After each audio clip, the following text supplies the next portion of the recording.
songs that you all listen to on the radio, and so on. But that's not balanced out by any kind of, on a wide-scale struggle of working-class people. But when you have, I mean, I've seen it myself in my career in the Carpenters Union, whenever you have a big struggle of workers, which they're forced into, it's not a matter of what they want to undertake, they're forced into it by the conditions of their lives, then they're forced to start to think about all kinds of other questions also, including, I've seen it personally, women's rights, rights of undocumented workers, and so on. So I think that that groupthink, which is really corporate pseudo-think, will be contradicted as this will be, that the answer to that will arise as the struggle of workers and young people develops.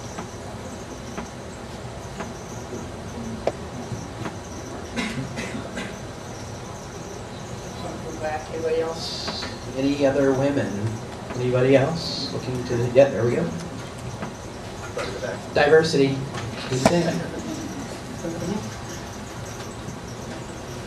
My question is to the anarchist point of view. Can you hear me? Yes. Okay.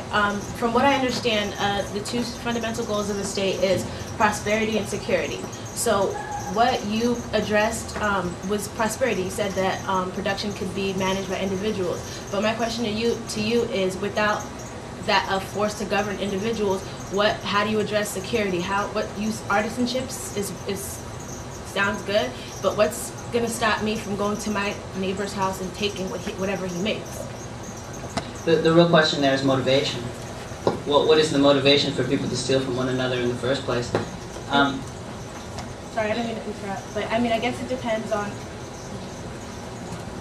I guess it depends on whatever ideology you believe in. But I mean, for example, you can argue that it's innate within people to want to take from other people, or to try to acquire without much work, without much effort.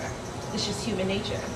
But then that presupposes that there's a biological justification for things like slavery, which is not true, because people also have, if we can say that people have an innate tendency towards greed or towards accumulation of wealth or what have you, we can also say that there is obviously an innate, I wouldn't say biological, but there is a social force that resists that, and that has slowly been breaking down the greed of the few for the benefit of the many.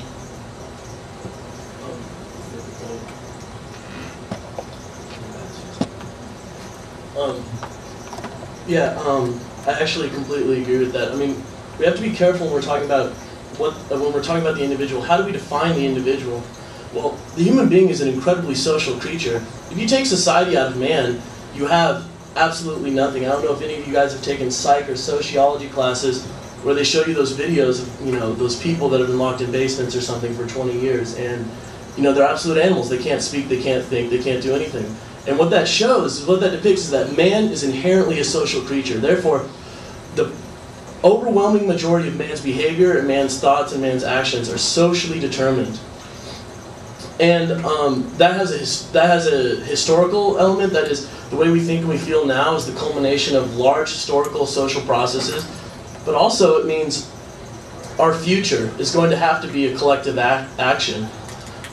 Artists, they want to return to artisanry, but there's no means in society with which to reclaim artisanry. That is, production has already become socialized to a large extent, and society hasn't created the means to return to that. And that's just my brief point on that.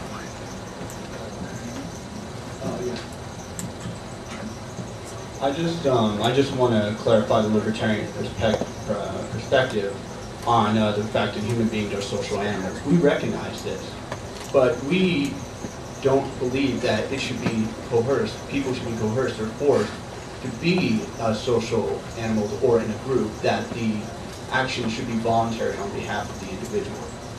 I just wanted to clarify that. Yeah, and I agree with that. It's, we think of in terms of individualism, but that does not exclude that we understand, like, when you commerce with people, when you associate socially with people, that's voluntary, and that's it. So, there's community, and that doesn't negate any of that. So, the other thing about security is, That's why our founding fathers gave us the Second Amendment, right to bear arms, because we're equal. We're equal amongst kings. We're equal among judges, police officers, military. People are, you know, that's the whole idea of enlightenment. We were equal to everybody, and that's the idea. There was no king. There was no judges that can incarcerate you or make bad judgments against you. There's no military force that could say, you know, by force of a gun to your head, saying that you should do something. So that was the whole idea of everybody is equal amongst each other. So. I would argue that capitalism isn't voluntary, because who in this room, what would happen if you stopped paying rent? Sheriff would show up to your door. Eventually someone will show up with a gun and take you to jail. What happened if you go to a restaurant, sit down and ate, didn't pay? You would go to jail. We are forcefully made to work in a capitalist society. We have to limit the responses, even though you all want to keep doing that. But I want to hear more from people in the audience. The people in the audience, of course, are also invited to revisit these points and do that. So as far as questions go, we have an order. We had 1, 2, 3, 4. I don't need the microphone as you always say.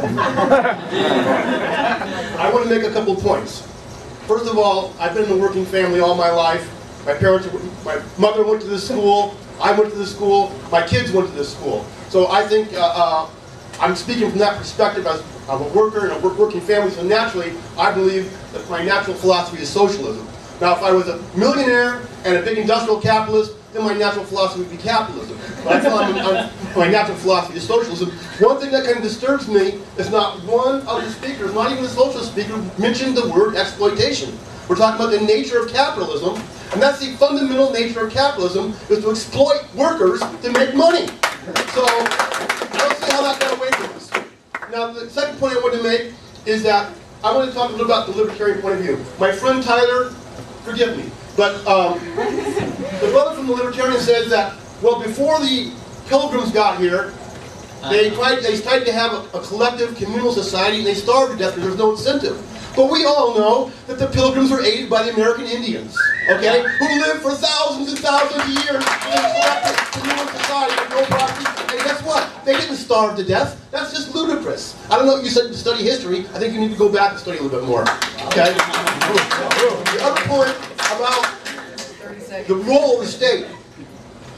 You said that the state produces nothing. Well, this is a public institution right here. This is a school. And I think it's producing education for all of us here in this room today. What does produce things? Okay? So that's ludicrous too. And as a matter of fact, the libertarian point of view says that none of you should be here accepting this state education. In fact, you should all pay for private college, like Stanford University. How many of you have the money to go to Stanford University?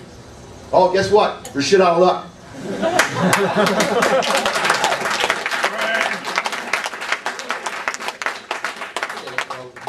Just to, a couple points. The Indians, I don't know how they exchanged values and services and goods with each other, but I'd suspect it's some form of capitalism, in terms of exchange. But I'd have to verify that, because I don't know American Indian history as well. So, so the other point about, the school, I learned a lot in public school, but I realized that, 16 years from, age 6 to 22, I wasn't really creating things for the society, creating food and things like that. So what I think is that's the first step, when people actually produce first. And then what it is, nothing's free. This is, paid by tax dollars. So there's wealth created somewhere, it's extracted and given to, institutions such as this. So that's just the perspective. It's just the idea of redistribution, not creation. But no, I do.